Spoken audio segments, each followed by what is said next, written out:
Let me tell you, the worst thing that can happen when you are reviewing a show as a reviewer is that you do the whole review and realize that your camera was not on. Anyway, let's do this again. Take 2. Even though y'all never saw take 1. This is Growing Up Hip Hop Season 5, Episode 14. So, it seems like this is some sort of mid-season break, because at the end of this episode, we saw a whole preview for the next season.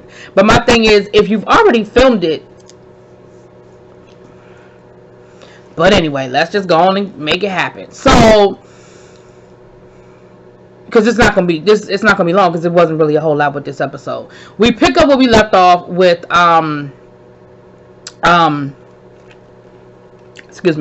we pick up where we left off at the engagement party, where Sam is doing his whole, true confession thing.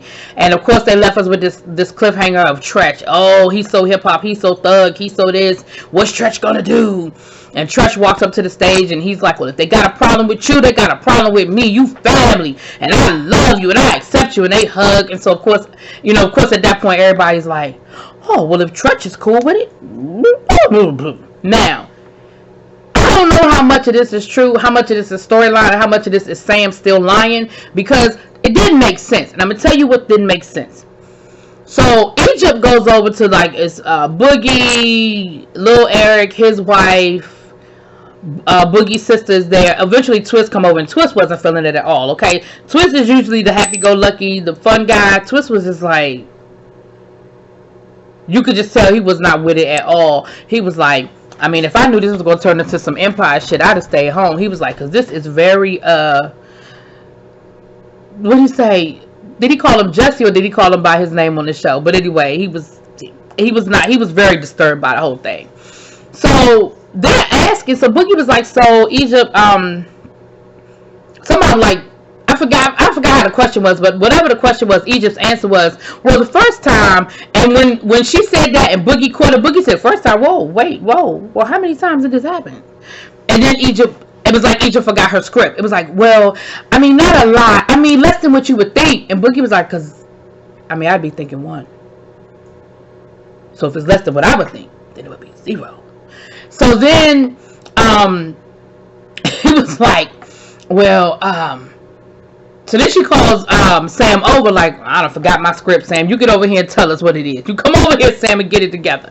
So they come over there, and Sam starts breaking down the whole situation, and Sam is just like, so, well, yeah, see, what happened was, I met up with this chick. I was in Vegas. I met up with this chick, and we was getting, everything was cool. We were getting into it, and I was, like, already in before I realized. So, at that point, and Twist was like, what? And see, I'm with Twist, because here's the thing, y'all. I ain't going to get too raunchy, and I'm not going to go too deep, but let's just be clear. Most people, when they start fooling around, there's certain spots that you hit, right?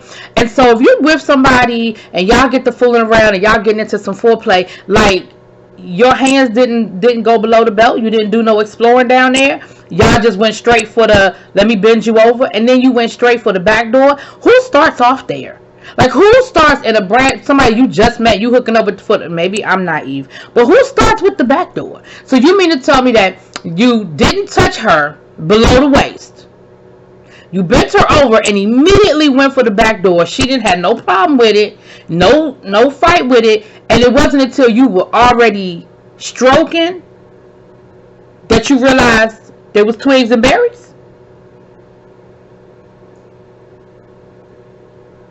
So then they were like, well, I mean, it's something you've done more than once. And he was just like, I mean, so it wasn't an accident. It's okay. I don't care about that part of it, right? Because, okay, so you're pansexual and you're attracted to men, women, trans, maybe trans men. I don't know. So fine, I don't care. The problem I had was, why you felt like this was the appropriate time to say it at the party? Whatever. So then,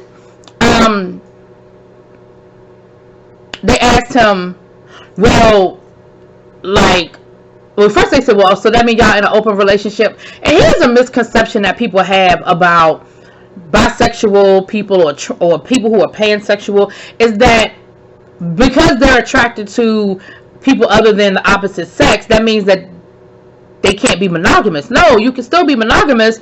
It's just that when I'm single, I'm attracted to different, men, women, trans women. Like, it means, but it doesn't mean that I can't be monogamous. And, Egypt was like, no, he's engaged to me now. Like, it's just us. But, this was who he was in his past life, and it is what it is. And I accept him. I got it. I'm cool with that. But then they asked Sam, well, if you were single, would you still date trans women? He was like, I'm saying if I was single, I would be living my life. So the answer is yes. So again, Sam, don't make it seem like this was some because the way Egypt was telling the story was like, I got drunk one night and I just slipped into it, and I just didn't stop it because I didn't want to stop it, and it was what it was. No, Sam is attracted to trans women, and it's okay. But don't play in my face and tell me that it ain't what I think it is. Anyway, moving on. So then, of course, Brianna and Troy now, they kind of have to regroup because they just threw a monkey wrench in whatever they thought they had on Sam. Like, there's nothing you gonna say that's gonna top that. Like, and if you think Sam told Egypt that, I'm pretty certain whatever y'all thought y'all had on Sam, he done already beat y'all to the punch. He's smart. So Egypt comes around the corner, and Egypt and Troy start talking, and Egypt was like, well, Troy, I'm surprised to see you. I never thought I would see you again. Things didn't really end well between you and my mom. Now, the minute Troy started talking about the money situation and started defending himself, Sam all of a sudden got up from where he was sitting and moved closer so he could be a little bit closer and be a little bit more in Egypt's eyesight, right? And Troy said, look, I never stole from your mother, and I have receipts. I can prove that I never stole anything from your mother. Now, of course, what Troy was being accused of was double dipping. Doing Egypt's hair and then charging Pep at night for the hairdo or whatever, and then charging again the next day and doing the same thing when it was Pep. Charging her twice. Now, the person that supposedly told Pep he was doing it was Sam, because at the time Sam was working for Troy or working for somebody that was working for Troy or something like that. But here's my thing, Pep. Who handling your money that Sam had to be the one to tell you that this man was double charging you? Have you not been in the industry long enough to know that you got to keep an eye on your money at all times? How was this? Let's assume for a minute Troy's guilty. How was this dude getting away with charging you twice for the same thing and you didn't know? Break that down for me. All the way down. Whatever. So Sam is now, again, it was very Ike and Tina-ish, okay? He's, hawking over her, and he's not letting her talk, and Brianna is like, Egypt, like, I'm trying to talk to you. Can you not have a conversation without him sitting around? And she's telling us no, I need him to guide me. Brianna was like, no, you don't. You're a grown-ass woman. You don't need him to tell you what to say or guide you to say what you want him to say. Like, you're a grown-ass woman. So then she was just like, well, no, I mean, I know I'm grown, but I'm just saying, he helps me. It was looking real crazy. So then Brianna was like, look, can I have a conversation with Egypt by myself? And at first Sam was like, why? We about to be, and Egypt was like, well, we're getting ready to be one, and whatever. So then he agrees to get up, but he starts telling her, Egypt, or what he called her, it was Pep and Treach put together. It was like Pretchett or Treach Pep. He came up with some name, and he was like, see, because Treachett, I'm just gonna go with Treachett for right now. Treachett, she gangster. You don't want to meet her. That's the one that'll cuss you out. That's the one that'll do this and do that. See, y'all been singing Egypt, and I'm telling her who you gonna be right now, who you gonna turn into right now, and he's telling her, Treachett, you better be Treachett. Like, as he's walking off, basically telling her, you boss up on him. So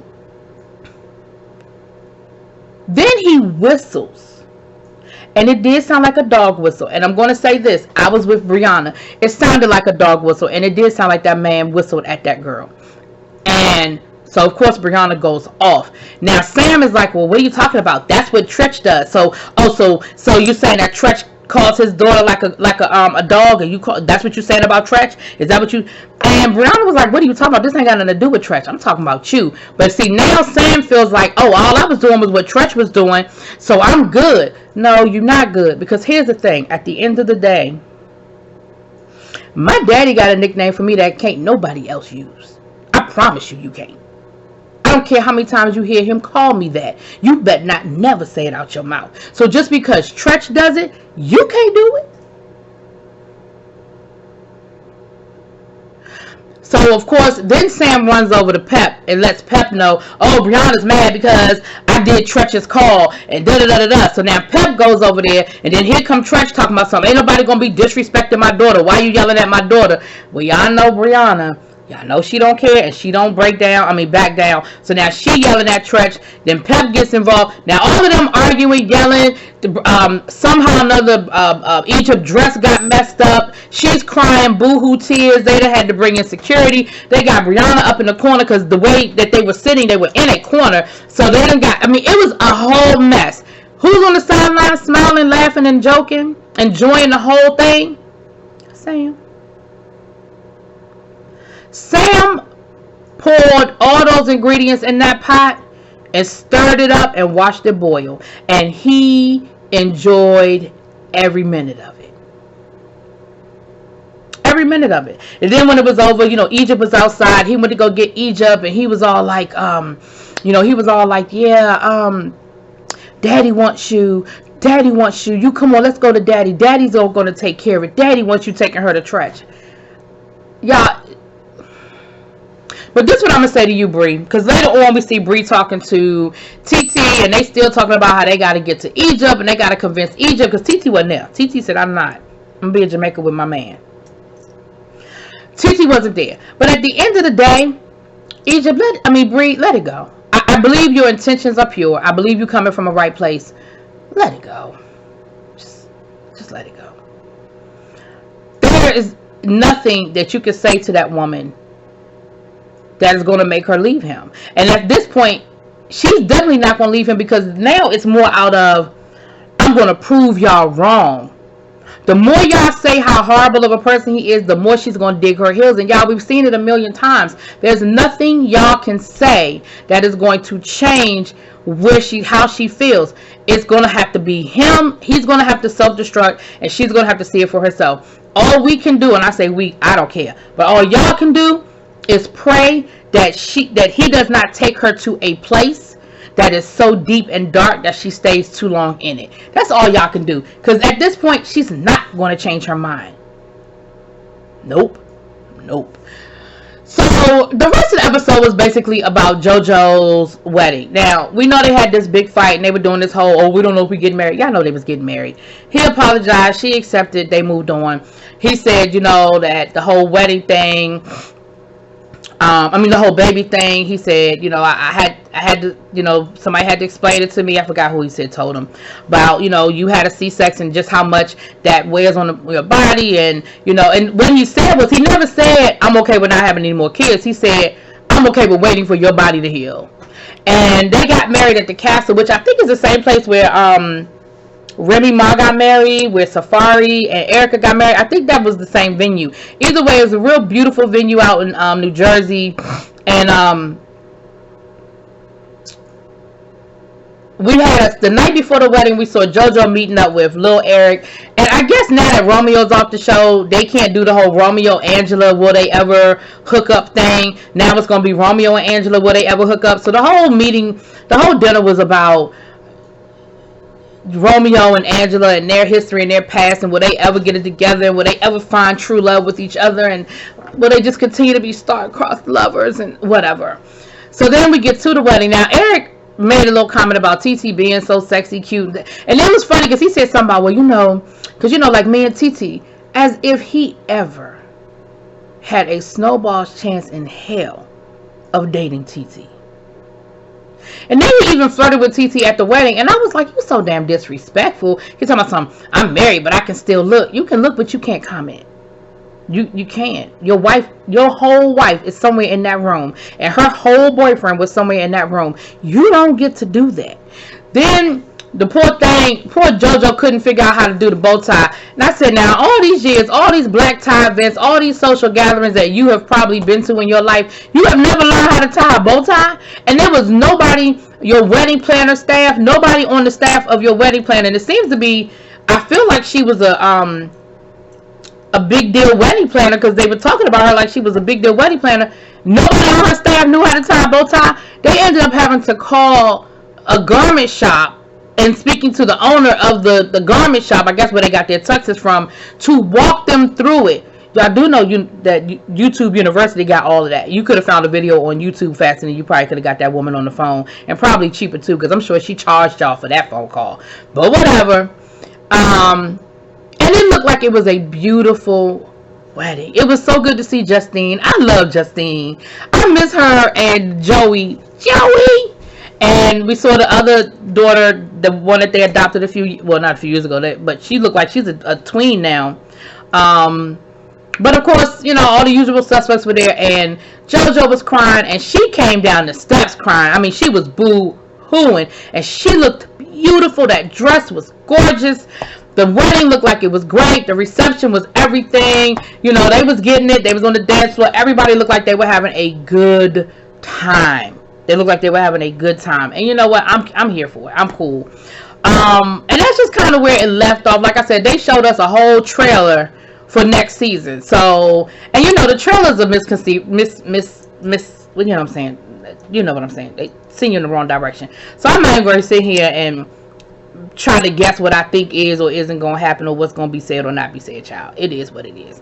But anyway, that's it. That's all. And I probably ain't going to review this no more. I told y'all I would stick through the whole season, and I did. I don't know if y'all going to get no more. Anyway, let me know what y'all think. Drop it in them comments. Peace.